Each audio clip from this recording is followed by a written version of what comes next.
Olá, pessoal. Meu nome é Renato Cunha, sou professor do Instituto Federal do Rio Grande do Norte e faço doutorado aqui em Lisboa, na Universidade de Lisboa, e venho divulgar um trabalho científico, uma revisão bibliográfica, sobre alguns trabalhos que falam sobre degradação do glúten a partir de bactéria acidulática. E mostra esse poder degradante que as bactérias têm e os métodos que a gente pode aplicar em relação a alimentos e transformações dos alimentos em relação a isso, né? O trabalho foi feito por mim e pelos meus orientadores, a professora Catarina Prista, que é aqui da Universidade de Lisboa, o professor Manuel Malfeito, também daqui de Lisboa, e o professor Paulo Henrique, da Universidade Federal do Ceará, que é meu co-tutor aí no Brasil. E a gente fez esse trabalho e mostra algumas nuances de como esses processos se desenvolvem e como é que a gente pode aplicar isso na indústria ou na produção de alimentos em geral, né? Aqui a gente vai explorar um pouco do grão, né? O grão de centeio, cevada e trigo são os grãos que originalmente têm, taxonomicamente, têm glúten na sua composição. O glúten fica dentro do endosperma, a parte mais nutritiva, vamos dizer assim, do grão. E a composição é basicamente de duas partes proteicas, as prolaminas e as gluteninas, sendo as prolaminas do trigo as gliadinas, da cevada a ordeína e do centeio a secalina. Eles juntos, emaranhados, formam uma rede complexa que forma o glúten, que é justamente a junção da prolamina com as gluteninas. E essa composição vai gerar todos os malefícios e todas as dificuldades que as pessoas com predisposição ao glúten têm em relação a isso, né? Que a gente vai ver daqui a pouco. Aqui eu vou falar rapidamente, tentar, de como é que esse processo inflamatório, o processo imunológico acontece no organismo. Primeiro, no ar, aqui a gente tem ali em vermelho a gliadina já agredindo as paredes das vilosidades do intestino.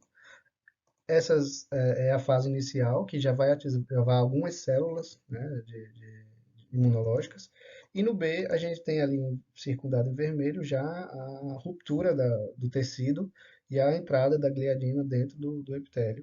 E essa entrada do epitélio vai ativar de fato as células imunológicas e esses anticorpos vão causar mudanças na estrutura epitelial dessa vilosidade. Aqui nesse desenho a gente já consegue ver uma velocidade normal, a velocidade com as paredes agredidas, né, com a doença celíaca. Na velocidade normal, você vê a absorção de nutrientes normal, comum, e as velocidades bem em pé. Na velocidade já agredida pelo glúten, você pode ver que é uma velocidade que não existe praticamente e há uma má absorção dos nutrientes em relação a isso. Então, esse é mais um problema que o glúten acarreta em pessoas predispostas a isso. Os problemas ocasionados a partir da ingestão de glúten para quem tem predisposição a ter problemas com isso são diarreia crônica, deficiência de absorção de carboidratos, de ferro, vitaminas, dores abdominais, constipação, sequidão de pele, né? E o glúten, para quem tem esses problemas, a única solução é a exclusão total da dieta, né? Uma dieta restritiva total é indicado para uma melhor qualidade de vida. E algumas alternativas têm sido testadas, até vacinas, mas até agora nenhuma com uma eficácia comprovada. E a total exclusão do glúten continua sendo a única alternativa. Como a, como a única alternativa é a exclusão total do glúten da dieta, e, e para não ocasionar ainda mais transtornos para as pessoas que têm esses problemas, a indústria se adapta e lança produtos que não têm glúten. Normalmente, substituindo ingredientes, né, fazendo pão de milho ou coisas desse tipo, ou mudando os processos. Essas mudanças de processos vão ocasionar em produtos sem glúten.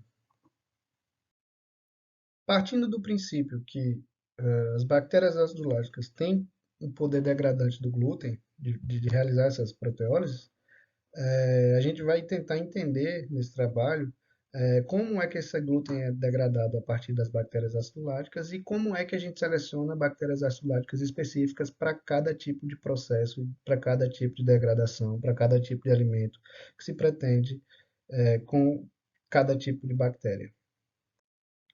Então, aqui a gente tem uma revisão sistemática baseada em Moser, que eu fiz a identificação de alguns trabalhos baseados em plataformas de busca de artigos científicos, como o PubMed, o Science Direct, o Google Scholar, Web of Science e o Scopus.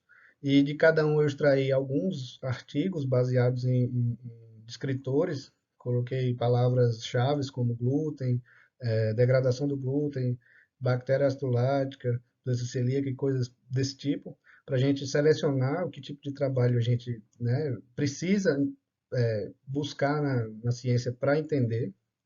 A partir disso, eu reuni 205 trabalhos para fazer uma seleção e saber desses 205 quais os melhores para usar em termos de referência para fazer a seleção das minhas bactérias, né?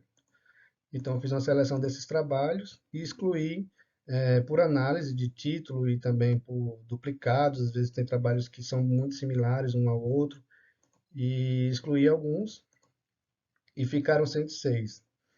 E também selecionei por título e por resumo 99. Desses, eu excluí, depois de uma leitura mais profunda, 69. Fiz um critério de elegibilidade de acordo com o assunto e selecionei dos 69, 26. Desses 26, eu excluí 16 de acordo com o conteúdo, porque realmente não eram conteúdos que faziam jus ao que a gente estava se propondo, que é justamente entender o processo, saber a eficiência, saber como é que se faz uma triagem de estirpes e bactérias, e a partir daí a gente tirou 16 por critérios de elegibilidade mesmo. E eu incluí no total, no final, deixei 10 trabalhos para saber analisar mais profundamente e mais caracteristicamente tudo desses 10 trabalhos.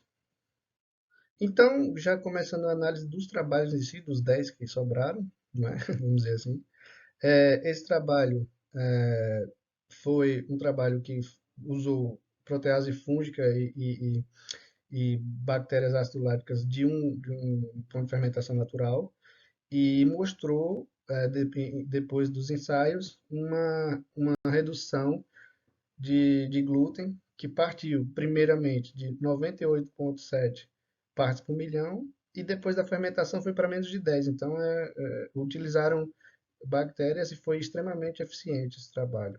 Muito interessante. Aqui, nesse trabalho, o Loponen e a turma dele analisaram a hidrólise da prolamina nos pães de fermentação natural com diferentes atividades proteolíticas. Então, eles usaram algumas bactérias ácido-láticas e mostrou uma fermentação usando o Lactobacillus brevis, e o resultado foi excelente. Então, eles reduziram de 24.000 partes por milhão para 1.200 partes por milhão, e comprovado por ELISA, e isso foi uma eficiência gigantesca, né? A gente já pode comprovar que realmente esse tipo de bactéria ácido lática faz um trabalho interessante em termos de degradação do glúten. Aqui nesse trabalho a gente tem a Rafaela de Cânio e o Carlos Rizelo. Esses dois eu já vejo durante as análises muitos e muitos trabalhos deles relacionados a essa atividade das bactérias ácido-láticas na degradação do glúten. Então é uma turma que já estuda isso há muito tempo e tem muitos estudos bem significantes. Nesse trabalho específico, ele usou a São Franciscenses e a Plantarum para fazer um pão sem glúten. E no pão que usou a bactéria acidulática, inicialmente a concentração era de 400 partes por milhão. E eles conseguiram diminuir com a utilização dessas estirpes para menos de 20, que é o que preconiza o Codex Alimentarius sobre considerar um produto sem glúten. Tem que ter menos de 20 partes por milhão. Aqui já é um outro método que o Raj Arya e o seu amigo Shivana Gunashir desenvolveram em laboratório, fizeram uma gliadina padrão e colocaram em um caldo de MRMS e conseguiram fazer a degradação do glúten, né? De cerca de 85% para um estirpe e 82% para outra. Então, é um dado bem considerável em termos de degradação de glúten, mesmo que seja in vitro. E depois, isso facilita também para depois a gente conseguir aplicar isso em algum alimento específico, em alguma produção específica. Porque quando você já tem um parâmetro de como essa bactéria funciona, como essa bactéria age, facilita depois a aplicação disso. Então, é outra vertente em relação à triagem de bactérias com potencial aplicação nos alimentos. Nesse trabalho aqui, a Fábrega e a turma dela fizeram 9 isolados de bactérias ácido-láticas com potencial degradante de glúten, né? E desse potencial, elas acharam o Lactobacillus paracasei com melhor potencial. Então, também é outra forma de se aplicar esse tipo de bactéria na degradação do glúten. Mais uma vez, o Carlo Rizelo aqui aparecendo, eles conseguiram um set de bactérias ácido-láticas e proteases fúngicas que conseguiram reduzir um certo composto para 12 partes por milhão. Então, foi uma altíssima redução. Foi uma eficiência muito alta em relação a isso. É mais um tipo de processo para ser levado em consideração. Este trabalho aqui, o grupo de pesquisadores também fizeram análise da atividade proteolítica e descobriram que o Lactobacillus lactis fermentou o glúten por 24 horas e resultou numa diminuição de 90% do glúten. Outro dado bem interessante, que pode ser levado em consideração. Esse trabalho de Gerês e a sua turma, né, et al.,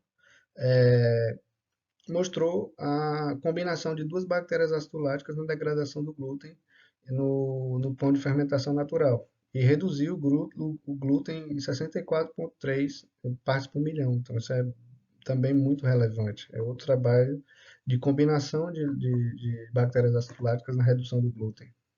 Neste trabalho aqui, a gente tem uma redução de 54% para lactobacillus alimentares, 43% para lactobacillus brevis, 35% para São Franciscense, né?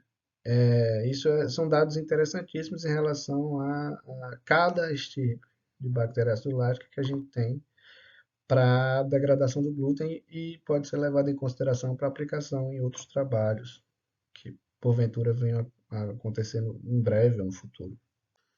Neste trabalho, por fim, eles fizeram no isolado e a caracterização de estirpes potenciais degradadoras de glúten e foi constatado que a Mundit e a Bacillus cereus mostrou uma alta capacidade de degradação do glúten, que também pode ser levado em consideração para trabalhos futuros e aplicações na indústria, na ciência e no mercado de alimentos, que preconizam a produção de alimentos sem glúten para pessoas que têm problemas relacionados ao glúten.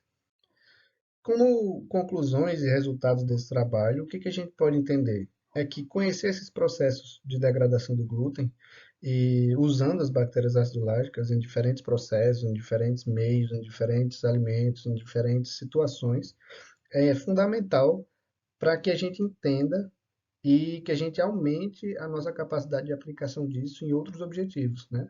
A segurança desses processos estudados, que oferece um resultado final muito mais relevante, que a gente consiga mensurar o quanto essas bactérias, ou cada bactéria, em cada processo, ou em cada alimento, consegue degradar o glúten de uma forma X ou Y, numa quantidade mais ou menos, valor tal, valor, né?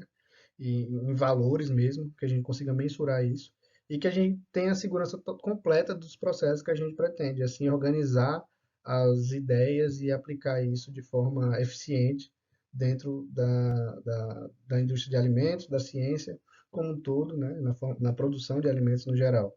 E isso vai nos ajudar muito e ajudar as pessoas que têm problemas relacionados ao glúten e diversos outros processos em si, né? É uma maneira, um caminho de se encontrar a melhor saída para tal. Tudo bem? No mais, agradeço a paciência, a colaboração de vocês e a atenção. Espero que tenham gostado. Qualquer dúvida, pode mandar um e-mail para mim, é renato, phd84, @gmail.com. Beleza? Tchau, pessoal. Muito obrigado.